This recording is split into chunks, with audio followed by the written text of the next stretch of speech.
Praise God. കർത്താവായ യേശുക്രിസ്തുവിന്റെ നാമത്തിൽ നിങ്ങളെ വന്ദനം ചെയ്യുന്നു.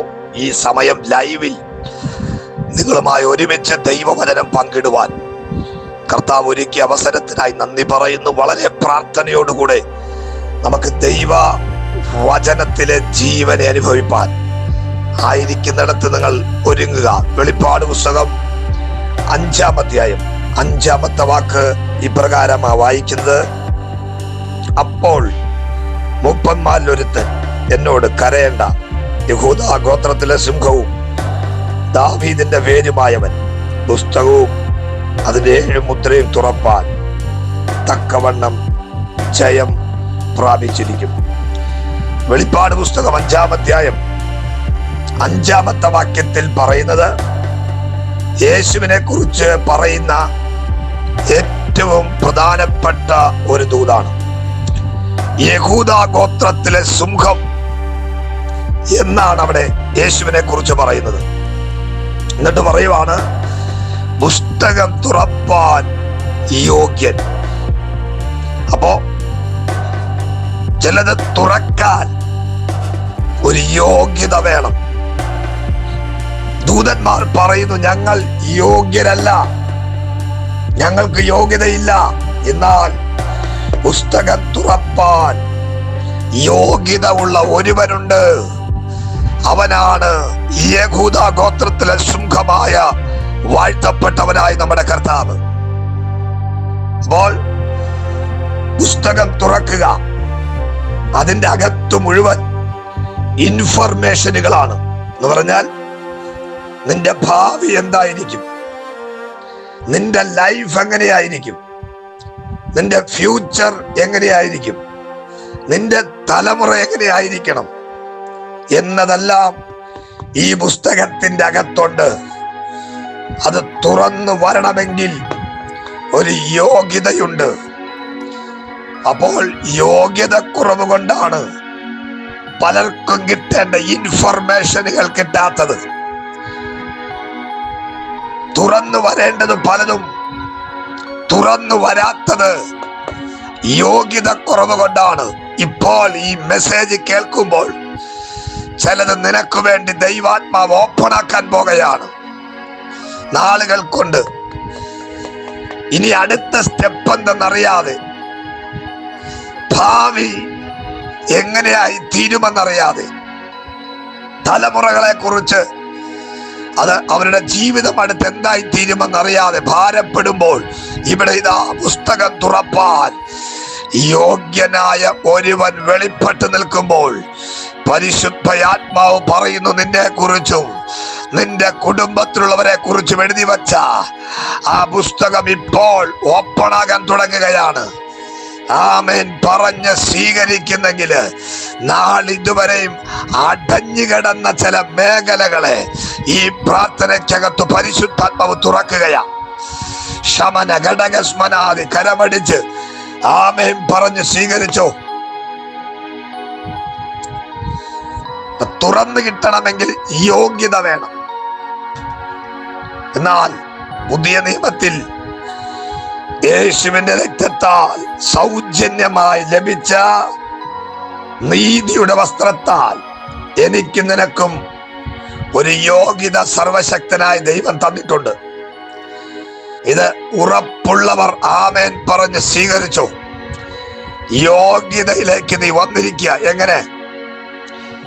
യേശുവിന്റെ രക്തത്താൽ സൗജന്യമായി ലഭിച്ച നീതിയുടെ വസ്ത്രം നിന്റെ മേൽ വന്നതുകൊണ്ട്, നിനക്കൊരു യോഗ്യത സ്വർഗം തന്നതുകൊണ്ട് ഇന്ന് നിന്റെ ഭാവി ഇവിടെ ഓപ്പണാകാൻ പോകയാ. ദൈവം നിന്റെ കുടുംബത്തെ കുറിച്ച് എഴുതി വെച്ചത് ഓപ്പണാകാൻ പോകയാ. നിന്റെ മിനിസ്ട്രിയെ കുറിച്ച് എഴുതി വെച്ചത് ഓപ്പണാകാൻ പോകയാ. നീ നിൽക്കേണ്ടത് ഏത് രാജ്യത്താണെന്നുള്ള എഴുതി വെച്ചത് ഓപ്പണാകാൻ പോകയാണ്. നിന്റെ ജനനം മുതൽ നിന്റെ ജീവിതത്തിന്റെ അവസാനം വരെ എഴുതി വെച്ച ആ പുസ്തകം ഇപ്പോൾ ആ തലം ഓപ്പണാകാൻ പോകയാ. കരമടിച്ചങ്ങ് സ്വീകരിച്ചോ. നിനക്കുള്ള ചിലത് തുറന്നു വരാൻ പോകയാ. നിനക്കായി ചില വാതിലുകൾ തുറന്നു വരാൻ പോകയാ. ഓ, വിശ്വസിക്കുന്നവൻ ആമേൻ പറഞ്ഞു. നിനക്ക് വേണ്ടി ചില ഇൻഫർമേഷനുകൾ, ചില വഴികൾ, ചില അത്ഭുതങ്ങൾ, മക്കളുടെ ജോലിക്ക് വേണ്ടത്, ഭാവിക്ക് വേണ്ടത്, ചിലത് തുറന്നു വരാൻ പോകുകയാണ്. വിശ്വാസത്തോടെ ആമേൻ പറഞ്ഞ് സ്വീകരിച്ചു. യേശുവിനെ കുറിച്ച് പറയേ, യഹൂദാ ഗോത്രത്തിലെ സിംഹം. കാട്ടിലേറ്റവും ശക്തിയുള്ള മൃഗം സിംഹമല്ല. ഏറ്റവും മിടുക്കുള്ളതും കാണാൻ കൊള്ളാവുന്നതും മൃഗവും സിംഹമല്ല. പൊക്കമുള്ള മൃഗവും സിംഹമല്ല. ഏറ്റവും ഭാരമുള്ളതും സിംഹത്തിനല്ല. എന്നാൽ കാട്ടിലെ രാജാവ് സിംഹം തന്നെയാ. എന്താ കാരണം? അതിന്റെ ഏറ്റവും വലിയ പ്രധാനപ്പെട്ട കാരണം അതിന്റെ ആറ്റിറ്റ്യൂഡാണ്, മനോഭാവമാണ്. സിംഹത്തിന് അവൻ ആരാണെന്ന് നന്നായിട്ടറിയാം. സിംഹത്തിന്റെ നടപ്പിന്റെ അകത്ത് അവന്റെ മനോഭാവം കണ്ടോ? ശമനഘടകസ്മനാദി. നിനക്ക് വലിയ കഴിവോ വലിയ ബുദ്ധിയോ ഇല്ലായിരിക്കാം. എന്നാൽ യേശു നിന്റെ അകത്തുണ്ടെന്ന് മനസ്സിലാക്കിയാൽ നീ ഒരു ജയാളിയെ പോലെ മുന്നേറാൻ പോകുകയാ.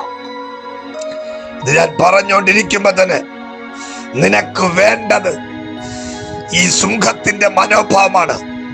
ആ മനോഭാവത്തിലേക്ക് ഇന്ന് പകലിൽ ചിലരെ ദൈവം നിർത്താൻ പോകുകയാ.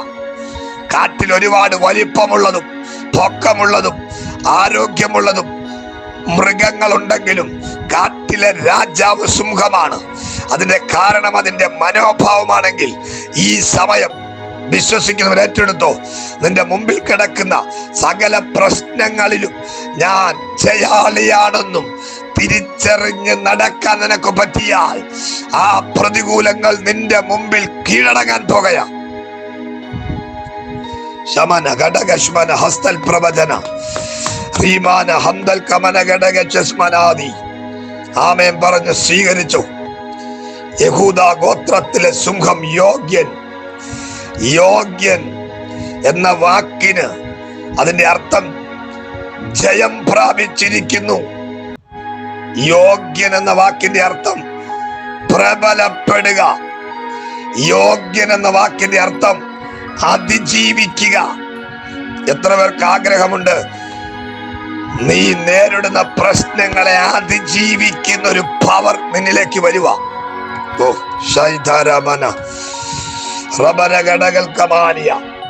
വർഷങ്ങളായി നിന്നെ അസ്വസ്ഥപ്പെടുത്തുന്ന ചില പ്രതികൂലങ്ങളിൽ അതിനെ അതിജീവിക്കാനുള്ള ഒരു കരുത്ത് ഈ സമയത്ത് നിന്റെ മേൽ വരിക.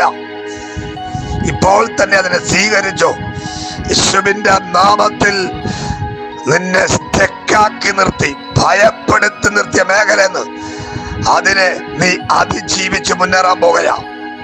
ശക്തിയോടെ ഇപ്പോൾ ഇതിനെ സ്വീകരിച്ചു. ഇവിടെ കൊടുത്തിരിക്കുകയാണ് ആ പുസ്തകത്തിൽ, വെളിപ്പാട് 5:5 കരയണ്ട എന്നാണ് ഇവിടെ കൊടുത്തിരിക്കുക. കരയണ്ട. യേശു അകത്തുണ്ടെന്ന് മനസ്സിലാക്കിയാൽ പിന്നെ കരയണ്ട, ടെൻഷൻ അടിക്കണ്ട, ഭാരപ്പെടേണ്ട. സകല വിഷയങ്ങൾക്കും യേശു എനിക്ക് ജയം തന്ന് കഴിഞ്ഞെന്നുള്ളൊരു വെളിപ്പാട് ഈ സമയം നിന്റെ അകത്ത് കയറട്ടെ. നിന്റെ കരച്ചിൽ മാറ്റുന്നത്, പ്രശ്നം മാറ്റുന്നത് യഹൂദാ ഗോത്രത്തിലെ സിംഹമായവൻ യേശുവാണ്.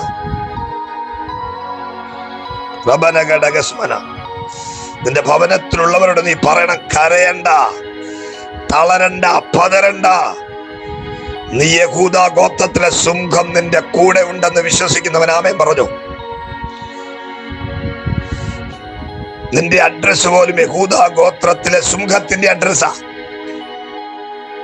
അപ്പൊ സിംഹത്തിന്റെ നടപ്പ് നിങ്ങൾ ശ്രദ്ധിച്ചാൽ കാട്ടിലെ വേറെ ഒരു മൃഗമില്ല എന്ന രീതിയിലാ സിംഹത്തിന്റെ നടപ്പ്. ഒരു വിഷയമില്ല. എന്നാൽ അവിടെ പുലിയോ കരടിയോ മറ്റു മൃഗങ്ങളുണ്ടോ? ഇതൊന്നും സിംഹത്തിന് വിഷയമല്ല. അതൊന്നും നോക്കിക്കൊണ്ടുമല്ല സിംഹം നടക്കുന്നത്. ആ നടപ്പ് നടപ്പ് കണ്ടാൽ തന്നെ അറിയാം, ഒരു പേടിയില്ല. എന്നാൽ കുറുക്കനോ മാനോ ഒക്കെ കാട്ടിലൂടെ നടക്കുമ്പോൾ ശ്രദ്ധിച്ച് സൂക്ഷിച്ചേ നടക്കത്തുള്ളൂ. പേടിച്ച് സൂക്ഷിച്ച് എല്ലാ സൈഡും നോക്കിയൊക്കെ പോകത്തുള്ളൂ. എന്നാൽ സിംഹം നടക്കുന്നത് വേറെ എന്തെങ്കിലും വന്യജീവികൾ ഉണ്ടോ എന്ന് നോക്കിയല്ല നടക്കുന്നത്. ഇന്ന് ദൈവാത്മാവ് പ്രവചിച്ചു പറയുന്നു, നിന്റെ നടപ്പ് ദൈവം മാറ്റാൻ പോകുകയാ. ദൂരമന ഹന്തല റബച്ചസ്മനാദി. ഇത് പറഞ്ഞോണ്ടിരിക്കുമ്പോൾ തന്നെ ചിലരുടെ ശരീരങ്ങളിലേക്ക് ദൈവശക്തി വരുക. ഈ ഒരു പവർ ഏറ്റെടുത്തു. ഇന്ന് വരെ നീ നടന്നത് പലതിനെയും ഭയപ്പെട്ടാണെങ്കിൽ ഇന്ന് പകല നടപ്പ് മാറാൻ പോകുകയാ. ഓ യഹൂദ ഗോത്രത്തിലെ സിംഹം നടക്കുന്നത് പോലെ, കാട്ടിലെ രാജാവായ സിംഹം നടക്കുന്നത് പോലെ, മറ്റൊരു ജീവിയെ നോക്കി ഭയപ്പെട്ടോണ്ടല്ല, ഒരു മൃഗത്തെ നോക്കി ഭയപ്പെട്ടോണ്ടല്ല, ആരും വേറെ കാട്ടിൽ ഇല്ലാത്ത ഒരു മനോഭാവത്തിൽ അദ്ദേഹത്തിന്റെ നടപ്പ്.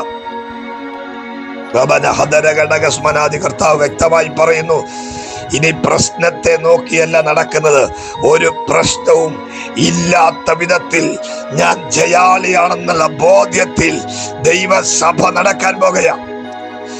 ദൈവദാസന്മാർ നടക്കാൻ പോകുകയാ. ശുശ്രൂഷയ്ക്ക് വിളിക്കപ്പെട്ടവർ നടക്കാൻ പോകുകയാ. സഹോദരി സഹോദരന്മാർ നടക്കാൻ പോകുകയാ. ഇപ്പോൾ ഇതിന് തത്തുല്യമായ വചനത്തിന്റെ ജീവൻ നിന്നെ തൊടുക. സ്വീകരിച്ചോ.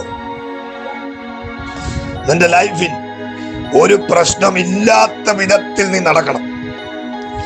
നീ അങ്ങനെ നടന്നാൽ നിന്റെ നടപ്പിനെ ദൈവം മാനിക്കും. ഭയങ്കര അത്ഭുതങ്ങൾ അതിനകത്ത് നടക്കും. ഇന്ന് പകൽ അങ്ങോട്ടും ഇങ്ങോട്ടും നടന്നിട്ട് പറ, സിംഹം നടക്കുന്നത് പോലെ ആ ഒരു മനോഭാവത്തിൽ, ആ ഒരു പവറിൽ നടക്കാൻ തുടങ്ങട്ടെ ദൈവസഭ.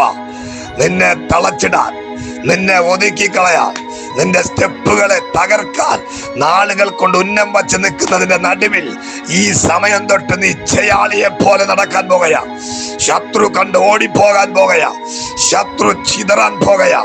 നീ ആ ദേശത്തുകൂടി, ആ പട്ടണത്തിലൂടെ, ആ രാജ്യത്തിലൂടെ ജയാളിയെ പോലെ നടക്കാൻ പോകുക. കാരണം നിന്റെ അകത്ത് ഈ യഹൂദ ഗോത്രത്തിലെ സിംഹം വാഴുന്നു.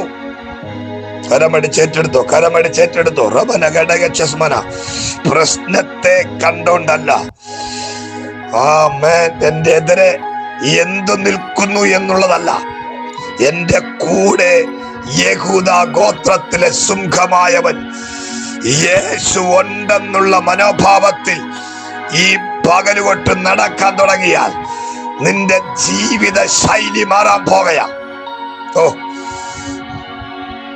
സൂരാബാന ഹംദൽ കമന റമന ഘടകദന പ്രഭാനഗസ്മന. എത്ര പേർക്ക് ഇത് മനസ്സിലാകുന്നുണ്ട്? കാട്ടിലെ രാജാവായ സിംഹം നടക്കുന്ന മനോഭാവം കണ്ടു.